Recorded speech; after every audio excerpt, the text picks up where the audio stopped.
Olá, aqui é Silvia Iano do blog Sentidos do Viajar. Nós estamos lendo juntos o livro 30 Dias na Terra de Salmos, de Charles Dyer, da editora Pão Diário. Hoje vamos iniciar o capítulo 4, Enfrentando o Futuro com Confiança, Salmo 20. A maioria de nós encara o futuro como uma mistura de expectativa e ansiedade. Não importa a idade que tenhamos ou a fase da vida em que estejamos, muitos de nós nos encontramos pensando no que há além do horizonte. Será que os próximos meses e anos trarão saúde e alegria ou problemas? Na canção assombrosa do casamento do musical da Broadway, Um Violinista no Telhado, Sunrise Sunset, Ivy e a esposa se maravilham com a velocidade com que o tempo passou e com a maneira como cada estação chega, carregada de felicidade e lágrimas. É praticamente certo que você terá sua própria cota de felicidade e lágrimas nos próximos meses. E é por isso que o Salmo 20 é tão estratégico. Ele pode nos ajudar a enfrentar o futuro com tranquilidade e confiança. Quando você lê este salmo pela primeira vez, é possível que se sinta confuso ao notar que ele enfatiza uma batalha iminente. Mas é a incerteza do que o futuro reserva que é o fio comum que faz este salmo e oração serem tão aplicáveis à nossa vida hoje. O salmo começa no versículo 1, com o povo orando por seu rei, que está prestes a liderá-los na batalha. O Senhor te responda no dia da tribulação. O nome de Deus de Jacó te eleve em segurança. Da perspectiva humana, o futuro é incerto. Batalhas podem ser vencidas ou perdidas por causa de acontecimentos que estão além do que o líder mais capaz pode controlar. Mas nada foge ao controle de Deus.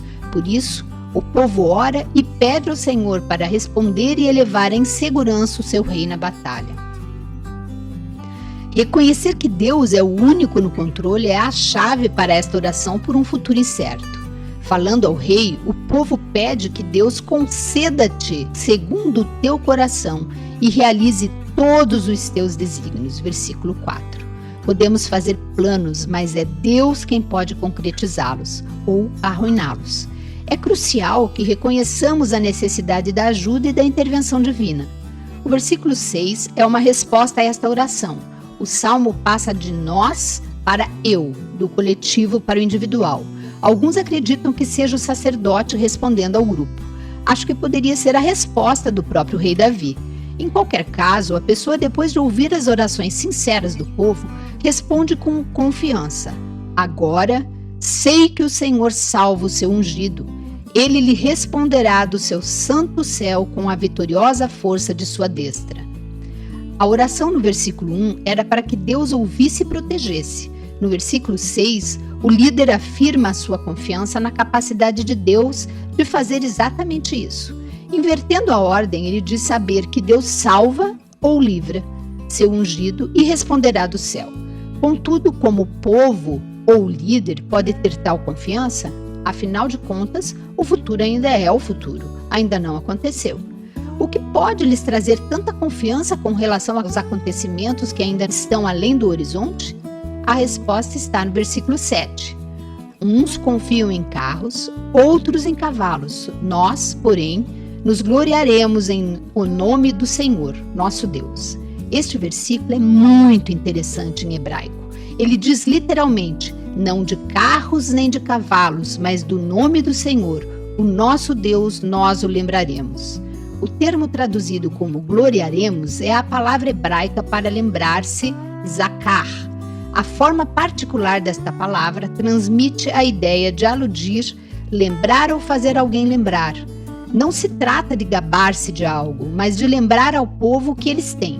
Vangloriar-se sugere arrogância, e não vejo arrogância alguma no que está sendo dito aqui. Quando surgem os problemas, algumas pessoas gostam de olhar ao redor e ver o que elas têm que possa cuidar delas. Algumas recorrem aos seus recursos materiais, carros e cavalos, por exemplo. Mas, quando olhamos ao redor, podemos lembrar as pessoas de que temos ao nosso lado aquele que guarda a aliança, o Deus do universo. Depois de lembrar aos ouvintes das diferentes fontes de força das quais dependem os dois lados, O líder então compartilha os resultados de depender de cada uma delas. O que acontece com aqueles que colocam a confiança em carros e cavalos? Eles se encurvam e caem. Versículo 8. Davi poderia ter em mente Juízes 4, trecho em que Israel enfrentou um exército que tinha 900 carros de ferro. Rumo à batalha, era como se aqueles que estavam nos cavalos e nos carros de ferro tivessem uma vantagem insuperável. Porém, Deus enviou um aguaceiro assim que a batalha começou, e todos os carros de guerra ficaram encalhados na lama. Foi então que as tropas sob o domínio de Baraque desceram do Monte Tabor para conquistar a vitória decisiva.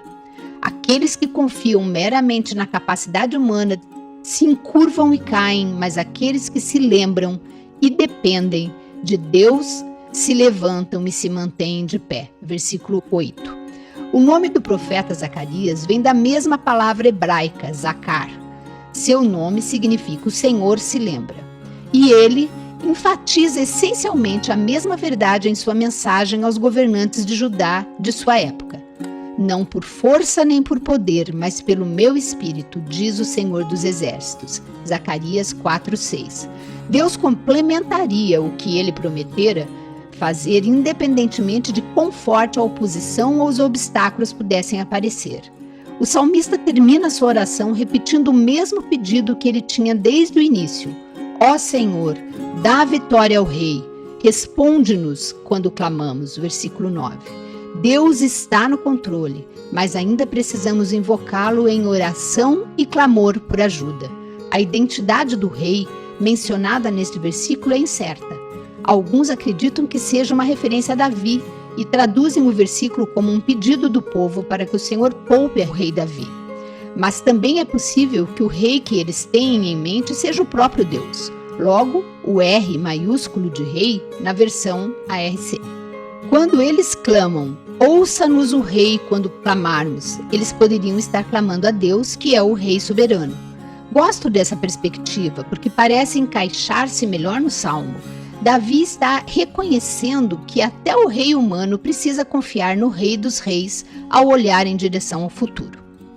Caminhando por nossa terra. Então, o que descobrimos no Salmo 20? Que pode nos ajudar a enfrentar o nosso futuro? Que tal não sabermos o que há além do horizonte? Mas Deus sabe. É muito fácil depender das coisas que vemos, tocamos e sentimos, como os carros e cavalos da época de Davi ou a nossa conta bancária nos dias de hoje. Porém, ao orarmos pela direção de Deus em meio às águas desconhecidas do amanhã, a verdade mais importante que precisamos relembrar e em confiar quase a ponto de nos gabar é de que Deus é o único no comando. Ele sabe o que virá pela frente e é aquele que pode nos ajudar em todos os momentos incertos. Lembre-se apenas de que uns confiam em carros, outros em cavalos. Nós, porém, nos gloriaremos em o nome do Senhor nosso Deus. Versículo 7. Somente isso já é uma ótima resolução de ano novo para o dia 1º de janeiro ou qualquer outro dia do ano.